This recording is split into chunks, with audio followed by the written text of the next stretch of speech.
Okay. Oh, perfect, thank you. Okay, next Tuesday for chapel is a little different from normal. It is something we're requesting all students to attend chapel next Tuesday, whether you are signed up for CLH or not. Please come. We are going to have a special announcement at the beginning of chapel from Ron about the student engagement teams for next fall. Important information that you need to know. But then after that, you will be taking an inventory survey.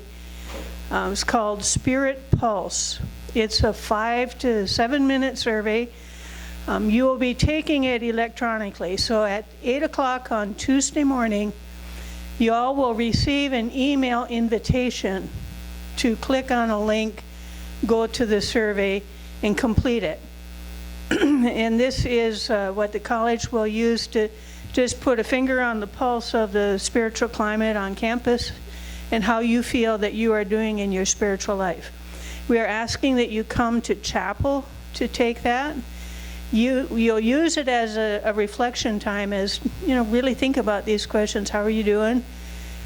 Complete that 5 to 7 minute survey, and then we're asking that you remain in chapel during that time. Bring your Bible and just use it as a quiet time of reflection, prayer, and rest in the Lord during the remainder of the chapel hour. So have you got that? Next Tuesday, all students to attend, receive information from Ron on student leadership teams, take the 5 to 7 minute survey, and then use the remainder of the chapel for quiet. That's it. We will send out a notice by email. We'll post it as well, so please pass the word around to all the other students. If you are a student on campus, even if you're living off campus, if you're taking courses on campus, please plan to attend chapel on Tuesday. Thank you. And Jim, you're next up.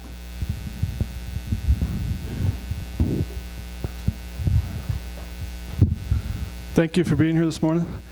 This will be a tough chapel. Just none of you will enjoy it. Just being straight up, okay? I ask you to be fully here and let this stuff sink into your heart and your mind and your soul. We're going to talk about human trafficking, and a lot of times we think it's over there, across the ocean. It is, but it's everywhere, including Bemidji, our county, northern Minnesota. Human trafficking and sexual exploitation. The last couple of years, I've had the privilege to be part of a county task force that addresses this really tough topic. Law enforcement, human services people, BSU, criminal justice professor, juvenile center, superintendent, just the key players in the community, foster care leadership. And it's coordinated by Support Within Reach. And Christine, are you still here? Christine is, for our student outreach class, she volunteers at Support Within Reach, and they usually are out here annually with some resources. Our presenter today is Gabrielle Congrave, my teammate on the task force. She coordinates our group, and she's on staff with Support Within Reach, and she's going to lead us through this presentation from the State Health Department, updated with our northern Minnesota data that we have. This is our 4th presentation that Gabrielle and I have worked on this month. And who's glad January is coming to a close? Yeah, there's light, a little more light every day. We've presented to the pastors and ministry leaders, the Rotary, to the Innkeepers Association. We found out that every employee who works at a hotel and a resort actually has to be trained annually to recognize human trafficking at the front desk. That was a cool thing for she and I to learn, that's already in place, and or at least required, and try to help those people know where that resource, that training is. So she's going to come in a moment and lead us through this presentation. We have handouts of the presentation available at the back, and even a resource from the State Health Department for teachers. Gabrielle's found that and recognized that's probably the best resource for people to watch for this. But the first thing we're going to do is watch a video from Twin Cities News Report that just came out. She found this. I actually was in contact with the school superintendent Tim Lutz yesterday to make sure he had this information. And let's watch this. The week before the Alex will holiday. watch the video first, and then Gabrielle will lead her presentation.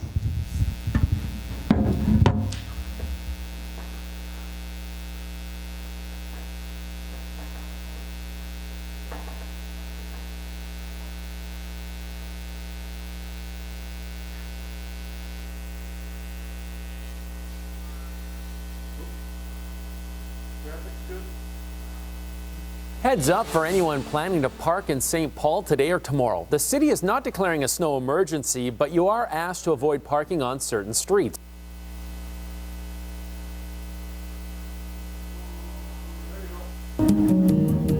Every 3 years, students anonymously take the Minnesota Student Survey. It looks at the health and well-being of the state's students. For the first time in 2019, grades 9 and 11 were asked a question on sexual exploitation. Have you ever traded sex or sexual activity to receive money, food, drugs, alcohol, or anything else?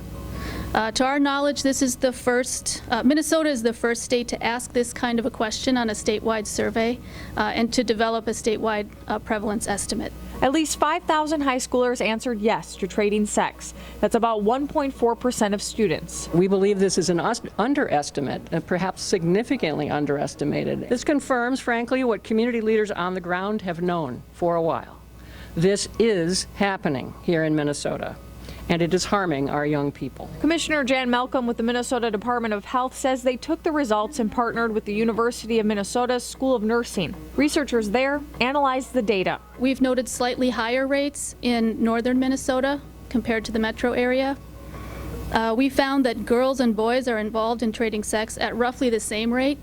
1.3% of girls and 1.2% of boys and young men. Young people who identified as transgender or nonconforming had much higher rates, with 5.9% answering yes. And in terms of race, American Indian students reported the highest rate at 3.1%. Youth and juvenile correctional facilities, 12% answered yes to that question.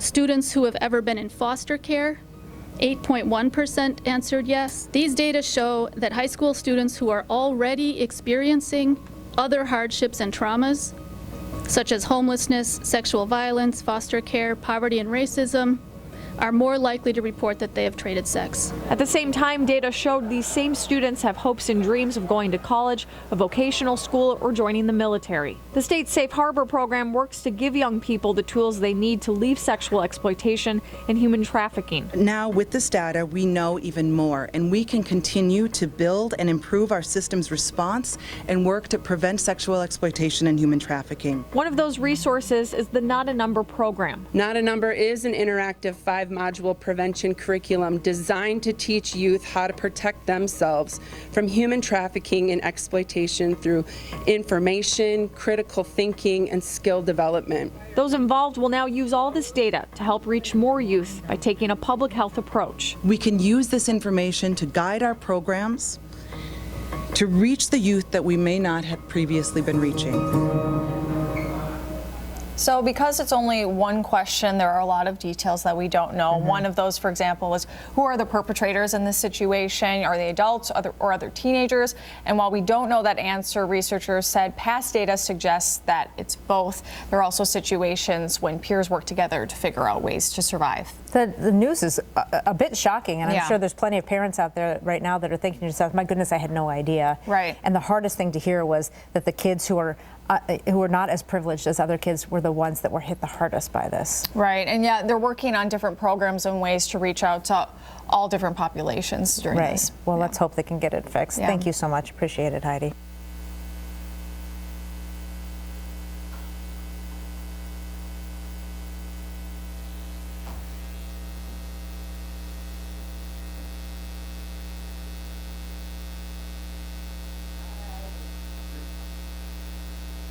So I'm just gonna give you guys a minute to kind of let that sink in. If you aren't already kind of looking into sexual violence or human trafficking, that news can come as a really big shock.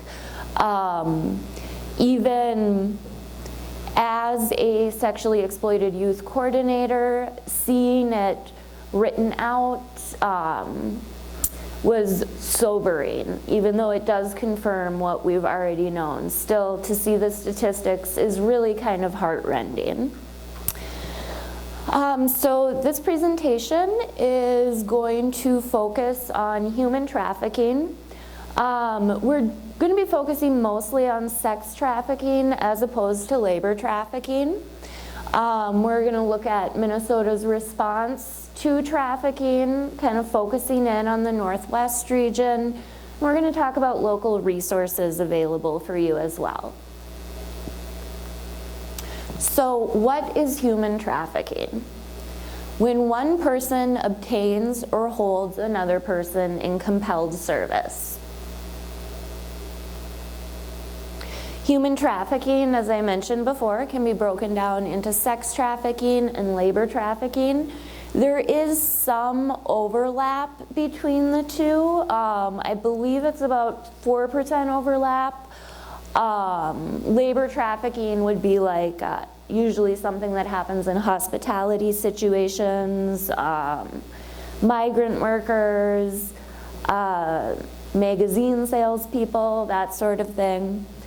Sex trafficking is commercial sexual exploitation.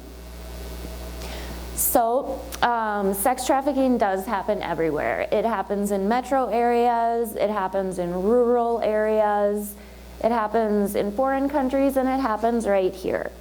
As MDH discovered, we have up north, there's a little more sex trafficking than there is in the metro, which seems kind of counterintuitive, but the more you start reading about this, the more it makes sense.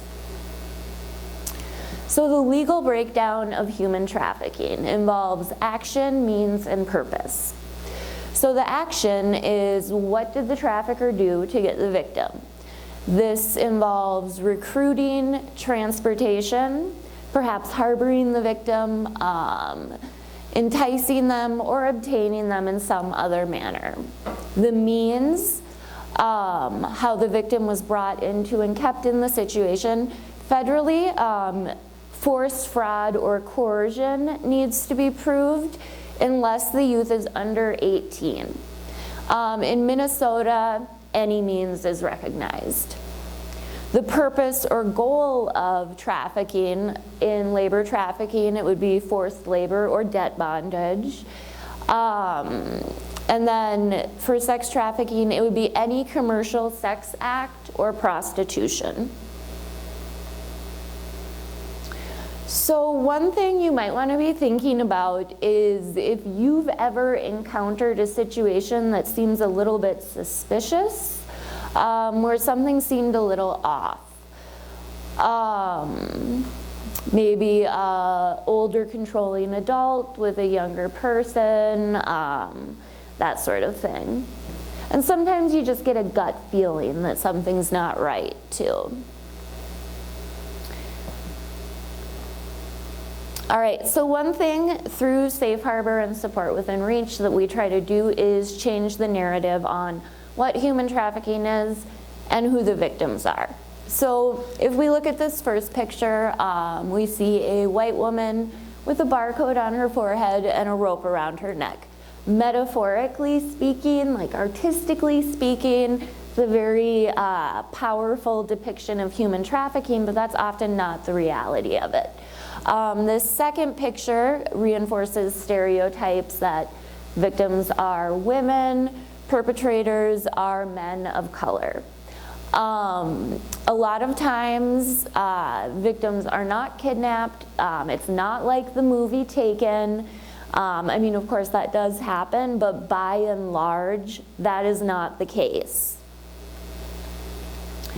So traffickers can really be anyone. Some of the hardest trafficking cases we see are the ones where parents are trafficking their own children for a variety of reasons. We also see a lot of youth who are trafficked by their significant others. Neighbors, peers, trusted family members. It can also be salon owners, landlords, contractors, For example, in Minneapolis, the strip clubs and the massage parlors do have, some of them are known for trafficking. Trafficking can be large-scale international crime networks. Some of that has been in the news recently. Or it can just be one person who's recruited one girl or one boy. So one thing that's important to remember about this is that anyone can be recruited. Human trafficking victims include all demographics, male and female, children and adults, all races, all genders. So people might be more at risk for being trafficked if they have a mental health issue, chemical dependency, any physical or cognitive disabilities. Their age plays a big factor in it. Children and youth are more at risk. People of color, people who have experienced historical trauma, homeless, LGBTQ, illegal immigrants or people lacking immigration status, people who have already been in legal trouble, runaways are at an especially high risk, and people who've experienced poverty. So you've probably heard about the ACEs study, Adverse Childhood Experiences. ACEs are generally divided into 3 different categories: abuse, neglect, household dysfunction. It's estimated that 1 in 10 Americans has experienced at least one ACE. The more ACEs you've experienced, the higher your risk of certain behaviors becomes. So as we know, the brain doesn't fully develop until you're 25 years of age. So when you have these adverse childhood experiences, it leads to disrupted neurodevelopment. From there, people can experience social, emotional, cognitive impairment. That usually leads to the adoption of high-risk behaviors to cope with that trauma they've experienced. Eventually, those high-risk behaviors can lead to disease, disability, social problems, criminal problems, and then kind of the tip of the pyramid would be early death. So the more ACEs you have, the more likely you are to kind of be moving up this pyramid. I believe that women who experienced sexual abuse as children, according to the ACEs study, are 7 times more likely to experience sexual violence as an adult. The same goes for women who saw their mother abused as children. They are more likely to end up being abused by their partners as adults. So there's been some really exciting work done in neuroscience to help us understand trauma. I want to touch on Porges' polyvagal theory really briefly. So the automatic nervous system governs 3 responses to danger, not just 2. Usually when we think of our responses to danger, we think fight or flight, and then freeze or collapse. But the first response is social engagement.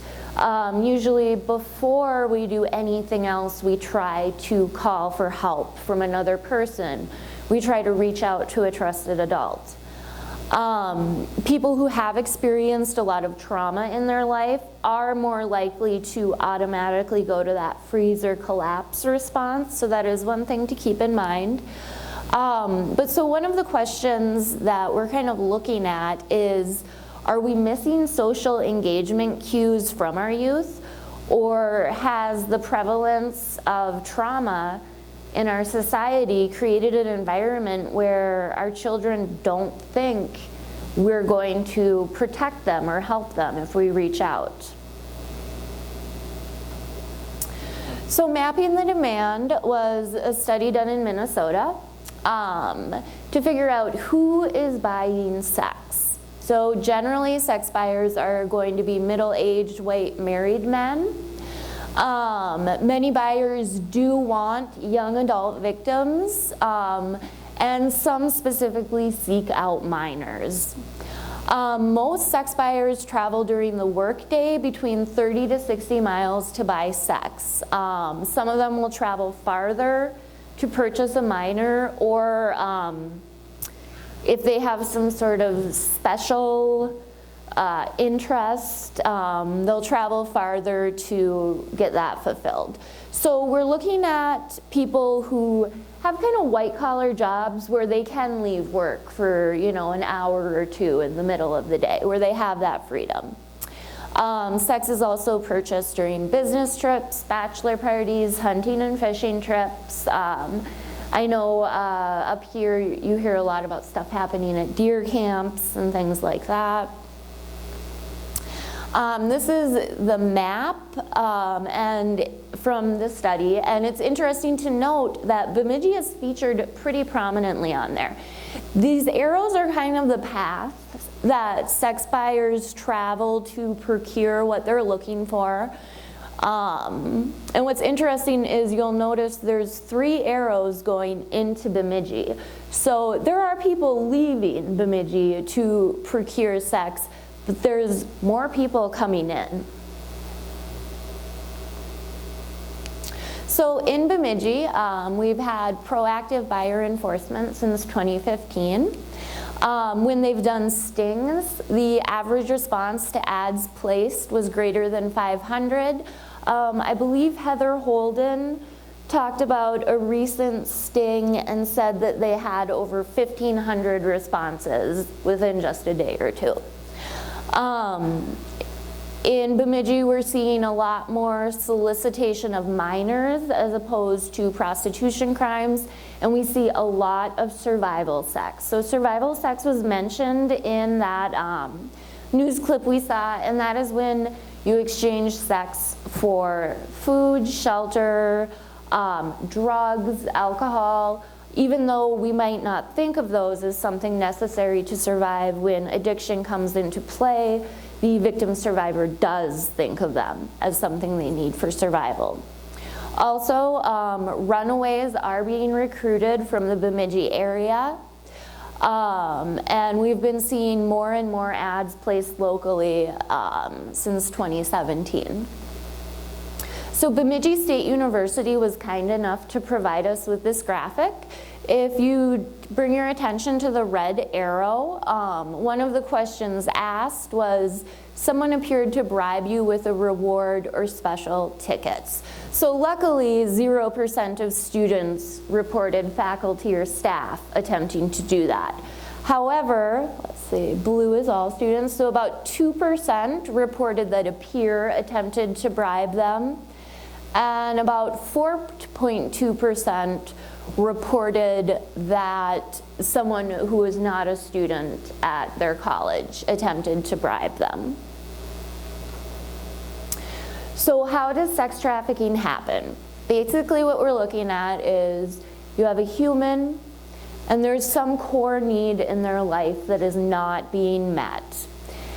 This leads to a vulnerability. They're unprotected in some way. The trafficker comes in with a false promise to meet that need. Maybe it's food, maybe it's money, maybe it's attention. And that leads to trafficking and exploitation. So one thing that happens with victims is a lot of times they feel like they've made a choice to enter into this lifestyle. And so they don't view themselves as victims. They view themselves as somebody who made a bad decision. And we really want to emphasize the difference between appeasing someone and actually consenting to something. So appeasement, you basically do this or face the consequences. Consent, you have multiple different choices, and you have time to think about those choices. Also, the consequences of your choices, they're a natural part of life, and they don't involve death or violence. Whereas with appeasement, the consequences of your choice are often very harshly enforced.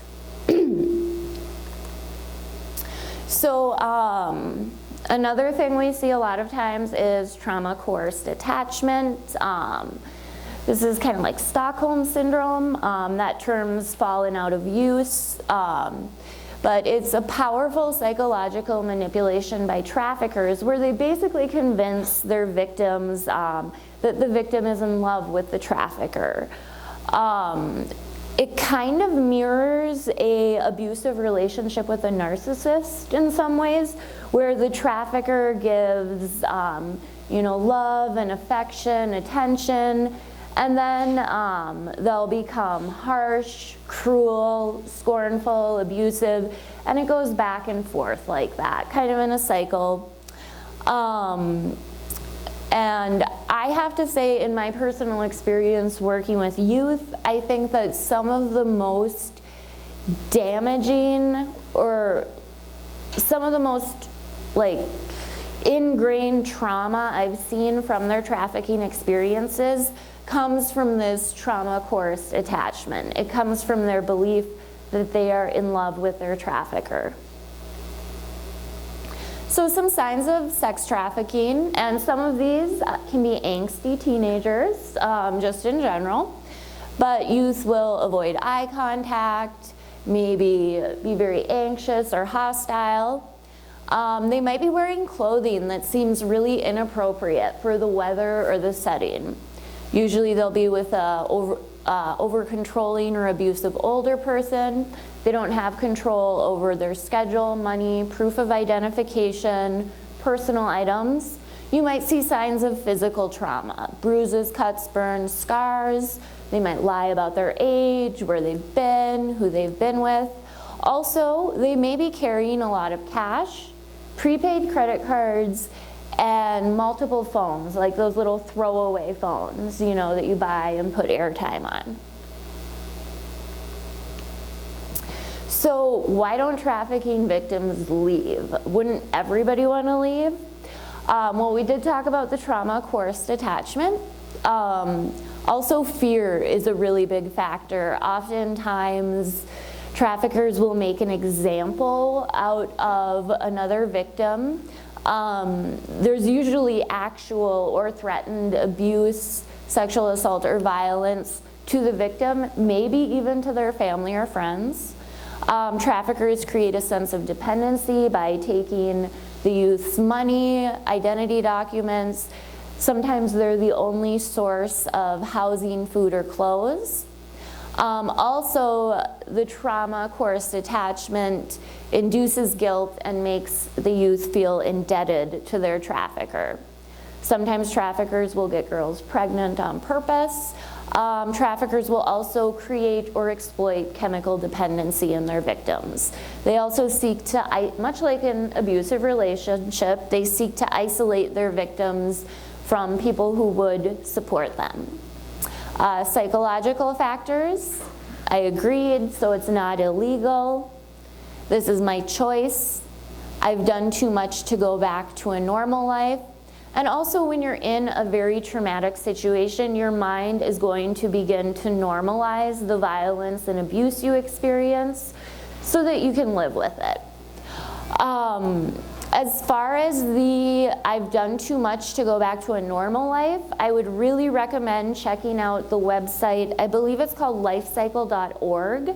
And it's different stories of trafficking survivors. It's a really excellent resource.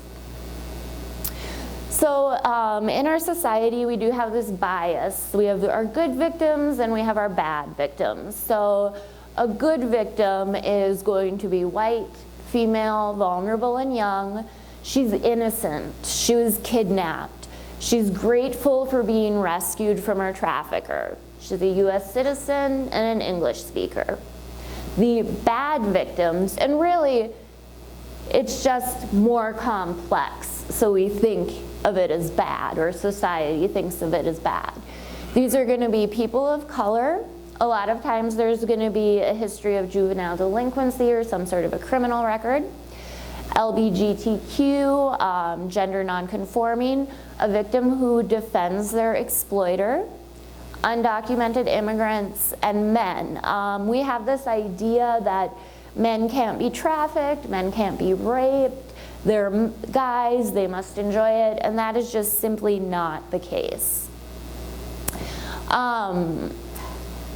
One thing that's important to note is the impact on Native American communities. They are affected at a much higher rate than white communities. 1 in 3 Native American women will be sexually assaulted at least once in her lifetime. So Native American children represent less than 2% of Minnesota's population, but comprise 11.1% of our state's out-of-home placements. When you think of our country's history with boarding schools, that's kind of disturbing, like it's something to take note of.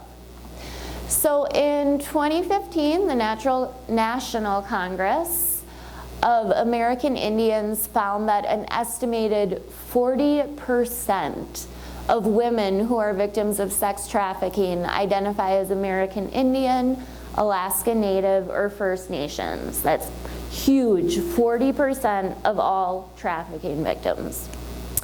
A lot of times you're gonna see a lot of ACEs like poverty rates, hardship, drug and alcohol abuse, homelessness, runaway, entry into the child welfare system, and then you also have that historical trauma and loss of culture that really make Native Americans prime targets for traffickers. Minnesota is generally considered a leader on their response to human trafficking. We have what's called the Safe Harbor Law. So the Safe Harbor Law protects youth 24 years old and younger. So youth 17 and under can no longer be criminalized for engaging in prostitution, but they're referred to appropriate services. Youth who are 24 to 18 or 18 to 24 deserve and are eligible for specialized trauma-informed services to help them heal and recover. And again, 24 years old, brain fully develops when we're 25. So forms of sexual exploitation. So sexual harassment and sexual violence like abuse or assault do fall into sexual exploitation. What we're focusing on more though is commercial sexual exploitation. So survival sex, prostitution, pornography, stripping, sex trafficking. So commercial sexual exploitation as defined by Safe Harbor is basically when the victim is given anything of value, money, drugs, food, shelter, rent, higher status in a gang or group, or the promise of anything of value in exchange for any type of sexual activity. A third party may or may not be involved. So some of our statewide services, we have MDH, the Department of Human Services, Department of Public Safety, MNCASA, and this is kind of a multidisciplinary approach. These 4 organizations work together a lot. For example, MDH has youth outreach materials. I would really suggest checking out their website if you're interested. They have our regional navigators. Human Services offers specialized housing and shelter. They too do outreach.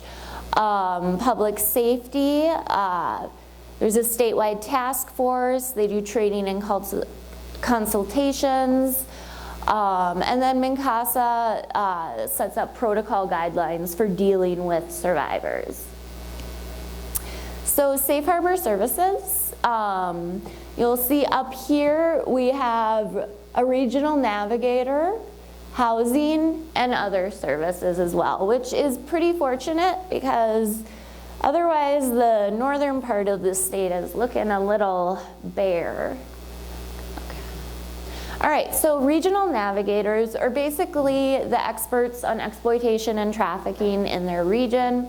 They offer tech assistance, case consultation, they refer clients to other services.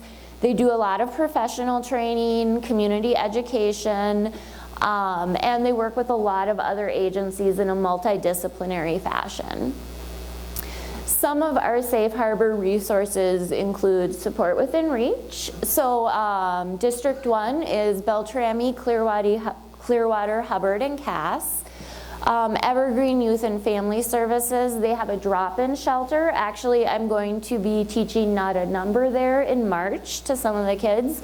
They also have a crisis shelter.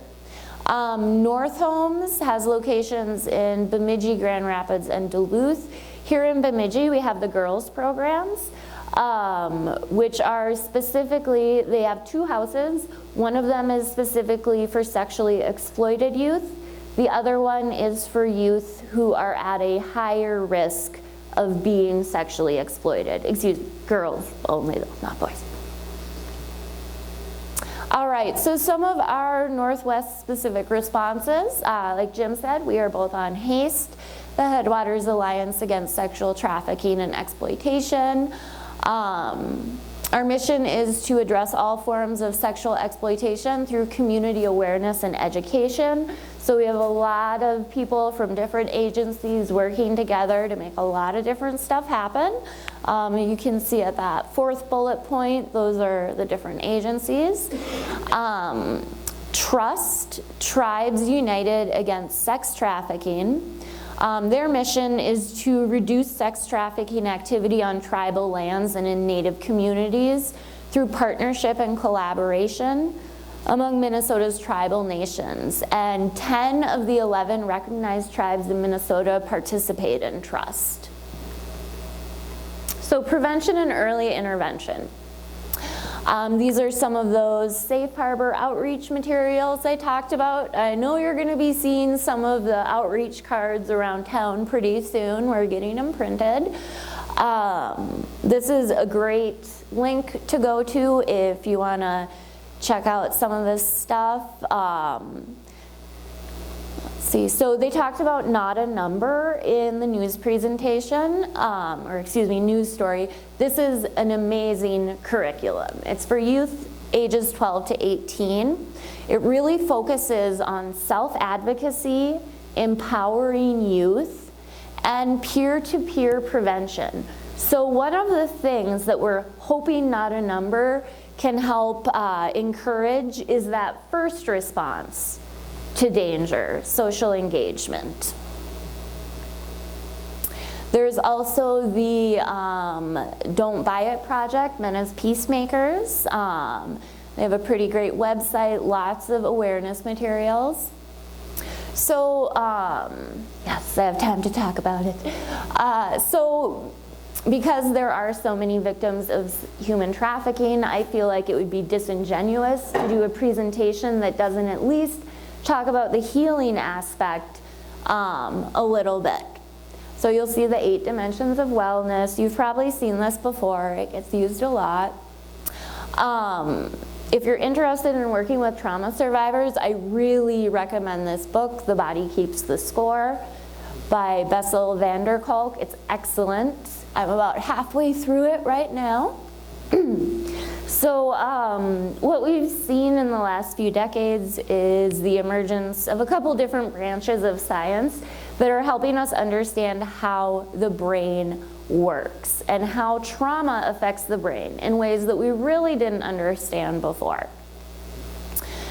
Generally, when you're working with trauma survivors, there are 3 different approaches. You have your top-down approach, and that would be stuff like talk therapy, connecting or reconnecting with other people, and gaining the self-knowledge to understand what you're feeling as you're processing those difficult traumatic memories.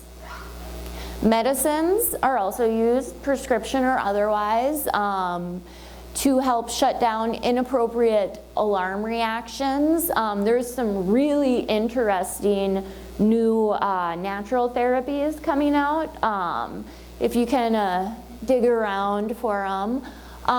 This medicines, he also categorizes other technologies that change the way the brain organizes information. So this could fall into stuff like, what is it, EMDR, the tapping, different breath exercises, things of that nature. And then bottom up. And this has gotten a lot of attention recently. So what bottom up does is it creates an experience in your body that helps to counteract that rage, that helplessness, that utter collapse that sexual violence creates in us. So that could be yoga, that could be dancing, that could be kickboxing, it could be running. Different things are gonna work for different people. And we're gonna skip that.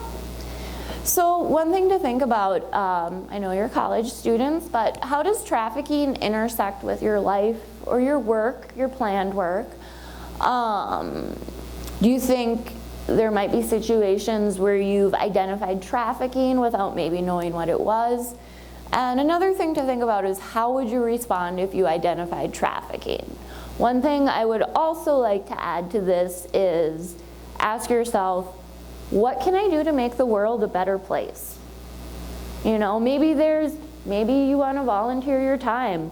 Maybe, you know, just sit and listen to a friend who's been through something rough. There's all sorts of different ways we can help. All right, so thank you guys.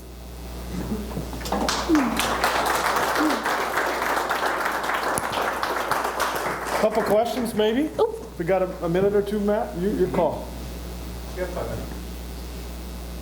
All right, any questions? Yes. All right, so you showed a map earlier in Minnesota of the sex traffickers' path that they take. Mm-hmm. I'd like to know how you got that statistic. Actually, it's the buyer's routes that are usually taken, and that was from the Mapping the Demand study. I believe what they, is that mine? I believe what they did was law enforcement had identified these buyers, and I'm guessing that they interviewed them. Oh, okay. So, yeah. That's what I was wondering, like, how did you get that? Right, yeah. I followed them. No, I'm just kidding.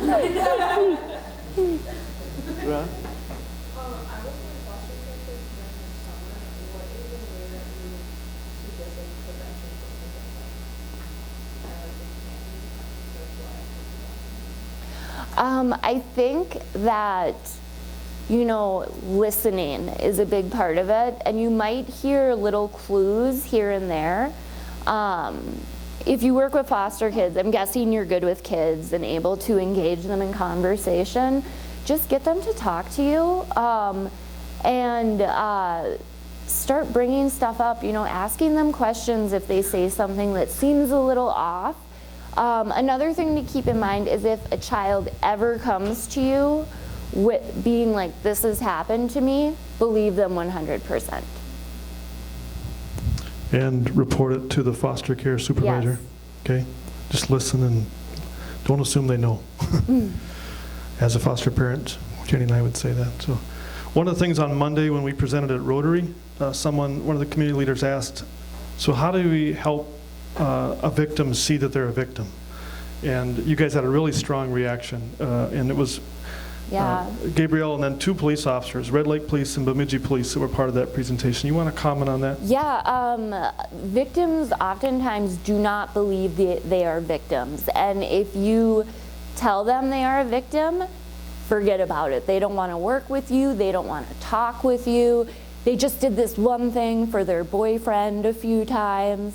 So yeah, I mean, that's one of the hardest parts is getting, especially when they're so young, is getting them to realize that they are being taken advantage of, that this is not a mutually beneficial relationship.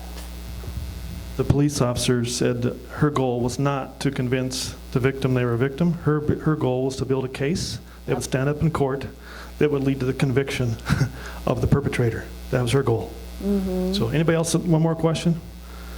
Ron? Are there statistics in terms of how how much of this is like a groomed exploitation versus some sort of instantaneous thing, so like a, rape, somebody picks somebody up in a Walmart parking lot or something, versus this is somebody who intentionally groomed someone into the industry? I don't know if we have like solid statistics on that, but from what I've seen personally, there's way more grooming. Like it's not usually like you said, someone rapes someone and then decides to take her to traffic or two. Like that can definitely happen, but it's way more of a recruitment and grooming process. And they're actually like creepily professional about it in some cases. So. If you've seen NetSmarts, some of you, the DARE officers now use that in the school system. We had that presentation here with Officer John Hunt a year or so ago. I think 75% of the people are recruited through social media. Yeah. We've got to help teenagers know how to handle their phones better. Amen? Well, we've got to help college students know how to handle their phones better. And who are they talking to? And what are they putting out there? Mm-hmm. So we really got to watch that. That's probably the primary way. Yes. We've heard from the police officers here that they've intercepted Jefferson bus lines when a minor has been groomed online and sent a free phone and a bus ticket and thinks he or she's going to go join the person that really cares about him, and they've intercepted him. So guys, let this thing sink in. It's disgusting. I'm thankful for Gabrielle and the others that work on this stuff on the front lines. And if it's going to be you someday working on this, make sure you're ready. Make sure you got a support. Make sure you address compassion fatigue. Maybe that's the right word, Randy, of how to deal with this. If you're going to be in ministry, it's going to overwhelm you. On a camp staff or a church staff or a ministry staff, you got to know where the resources are.